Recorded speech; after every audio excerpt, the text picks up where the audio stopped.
দিন শেষে আপনার স্বামী যদি ভালোবেসে তার বুকে মাথা রেখে আদর করে আপনাকে ঘুম পাড়িয়ে দেয়, তাহলে বুঝে নেবেন আপনি একজন ভাগ্যবতী নারী। কারণ এই সুখটা সব মেয়ের কপালে থাকে না। পুরুষ বদলায় অন্য নারীর গন্ধ পেলে, আর নারী বদলায় তার শখের পুরুষের কাছ থেকে আঘাত পেলে। দুজনেই কিন্তু বদলায়, কিন্তু বদলানোর ধরনটা ভিন্ন হয়। দিন শেষে বউ ছাড়া কেউ আপন না। দেওয়ালে পিঠ না ঠেকলে কিছু পুরুষ মানুষ স্ত্রীর মর্ম বোঝে না। অল্প খরচে ঘরে বসে ইনকাম, গ্রামের তামাক ক্ষেত, রাতের কাজে লুকিয়ে থাকে আমার শান্তিময় সকাল। নাইট রুটিনে in my life my home. তো নতুন দিনে নতুন আরেকটি ভ্লগ ভিডিও নিয়ে হাজির আমি আপনাদের মাঝে সাভানা, ভারতের ছোট্ট একটা গ্রাম শীতলকুচি জেলা থেকে বলছি। তো welcome back to my channel. আসসালামু আলাইকুম। তোমরা সবাই কেমন আছো? আমি আশা করি তোমরা সকলেই ভালো আছো। আলহামদুলিল্লাহ আমিও ভালো আছি, আর আমার পরিবার পরিজনদের নিয়ে আলহামদুলিল্লাহ আমি ভালোই আছি। আর আমার প্রাণপ্রিয় কলিজা আপু ভাইয়েরা তোমরা সবাই কেমন আছো? আমি আশা করি তোমরা সকলেই ভালো আছো। তো বরাবরের মতো না ব্লগটা আমি রাত থেকেই শুরু করে দিলাম। অল্প খরচে ঘরে বসে ইনকাম, আর গ্রামের তামাক ক্ষেত, রাতের কাজে লুকিয়ে থাকে আমার শান্তিময় সকাল। নাইট রুটিনে সেই ব্লগটাই আজকে তোমাদের কাছে আমি শেয়ার করব। দেখুন, রাতে যদি আমরা সংসারের যেগুলো কাজ সকালে করতে হয় রাতে যদি গুছিয়ে রাখি, তাহলে সকালটা খুব শান্তিময় হয়, অন্তত নিজের ক্ষেত্রে ভালোই হয়। আর অল্প খরচে ঘরে বসে ইনকাম অল্প খরচে ঘরে বসে কি ইনকাম, সেটা সেই আইডিয়াগুলো সেই বিষয় নিয়ে তোমাদের কাছে আমি আলোচনা করি। দেখুন, অল্প খরচের মধ্যে কি হবে সেটাই বলছি। অল্প খরচের মধ্যে তুমি 2-4টা হাঁস মুরগি বা কবুতর পালতে পারো।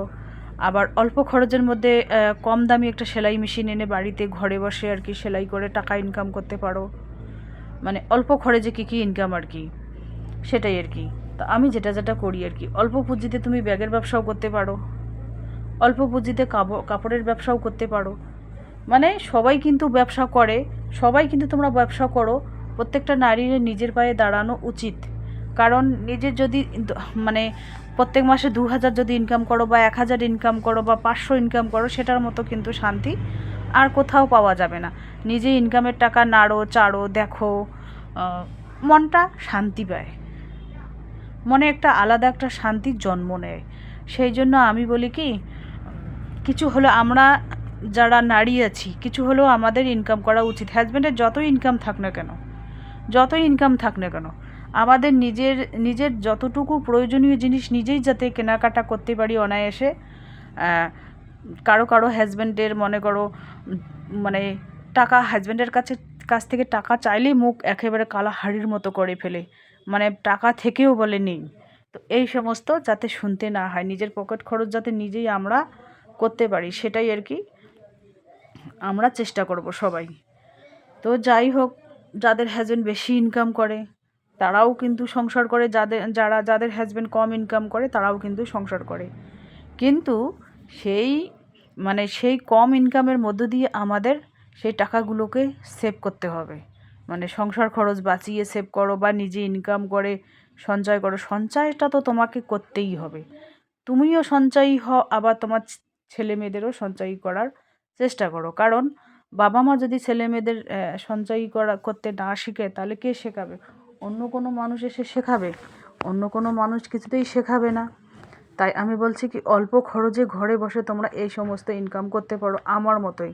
আমি যেমন ডিম বিক্রি করি, ব্যাগ বিক্রি করি, হাঁস তো বিক্রি করে দিয়েছি। কারণ হাঁসেরা 4টে হাঁস ছিল, খুব খাবার খায়,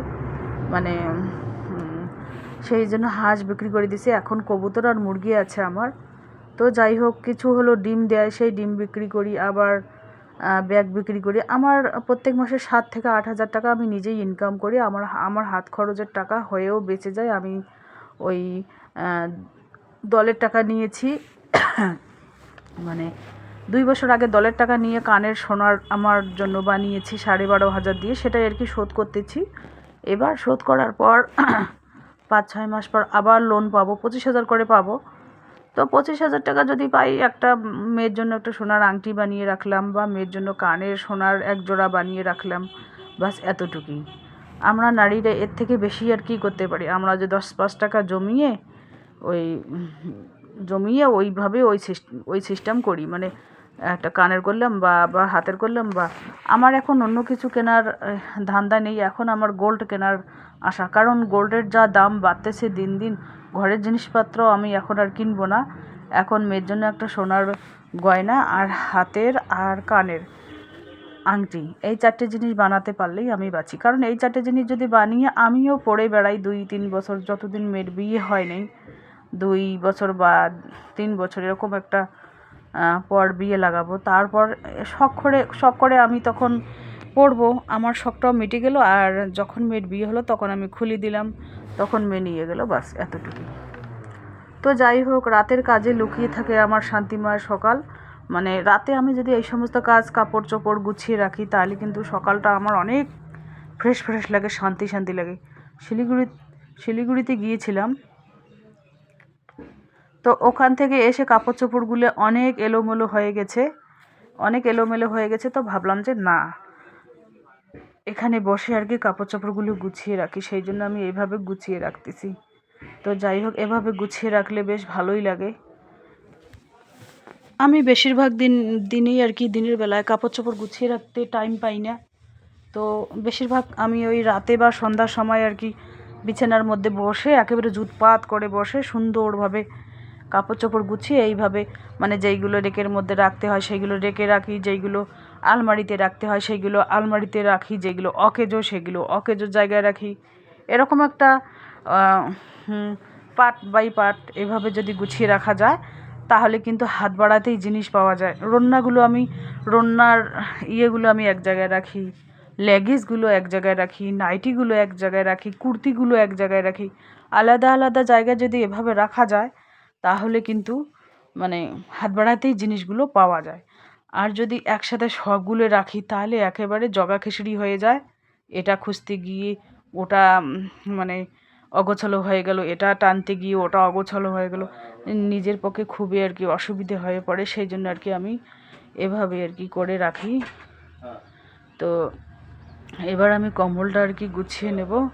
কম্বলটা গুছিয়ে নিয়ে রাখলে, আর একটা কম্বল আমি গুছিয়ে রেখে দিয়েছি লালটা, এটাও আর কি গুছিয়ে রেখে দেব। তো এইভাবে গুছিয়ে রাখলে আর কি নিজের পক্ষে খুব ভালোই হয়, মানে সকালটা বেশ ফ্রেশ লাগে, বেশ ভালোই লাগে আর কি। আর যদি এভাবে আর কি মানে অগোছালো থাকে, সকালবেলায় উঠে ঘুম থেকে উঠে কেমন যেন লাগে আর কি। তো এইভাবে আর কি এইভাবে আর কি আমি ওই কম্বলও গুছিয়ে রাখি। মানে 2টো কম্বল লাগে, এখন তো বেশি আর ঠান্ডা নেই, 2টো কম্বল লাগে না, তবু আমি 2টো কম্বল রেখে দিই এই কারণে। একটা কম্বল মানে আমি ওই পায়ের ওই পাশে রেখে দিই, যাতে ওই ছোট ছোট যে ইয়েগুলো আছে নেংটি ইঁদুরগুলো ঢুকতে না পারে, সেই কারণে আমি আর কি ওইভাবে করে রাখি। একটা কম্বল ওইভাবে রাখি, বালিশগুলো ওইভাবে রাখি। তো এই যে দেখুন, এভাবে আমি গুছিয়ে রাখলাম, বিছানাটা এভাবে টান করে রাখলাম। এভাবে টান করে রাখলে বেশ ভালোই লাগে। টেবিলটা এখনও অগোছালো আছে, টেবিলটা অফ ক্যামেরায় গুছিয়ে নেব।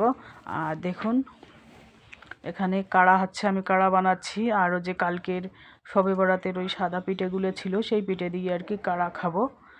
তো এই যে দেখতেই পাচ্ছেন, এখানে কারি পাতা, তুলসী পাতা, মানে অনেক কিছু দিয়েছি আর কি। যাই হোক, তো এই কাড়া খেলে একেবারে শরীর ঝরঝরে হয়ে যায়, একেবারে ফ্রেশ হয়ে যায় যাকে বলে আর কি। তো যাই হোক, তো চলো আজকের ব্লগ এ পর্যন্তই। ততক্ষণ তোমরা সবাই সুস্থ থাকো, সাবধানে থাকো, টাটা, আল্লাহ হাফেজ। এই যে দেখুন, সবজি খরচ নিয়ে এসেছে ছেলে, লাউ আর আলু।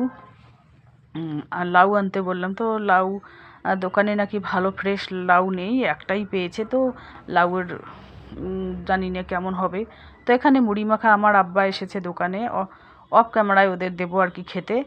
তো আমি আর কি দিনের বেলায় কোথায় গিয়েছিলাম সেই ব্লগটা এখানে অ্যাড করলাম। এই ডেলিভারির জন্য গিয়েছিলাম ব্যাগ আর ডিমের। তো এই যে দেখুন, গ্রামে টিনের ঘর বাড়িগুলো কত সৌন্দর্য। তো এখানে এই ভিডিওর মধ্যে অ্যাড করলাম তামাক ক্ষেত, গ্রামের তামাক ক্ষেত জাস্ট অসাধারণ। এখন আমাদের এই গ্রামের সবথেকে বড় আবাদ সুবোধ হচ্ছে এই তামাক ক্ষেত। আমাদের জগৎ বিখ্যাত আর কি।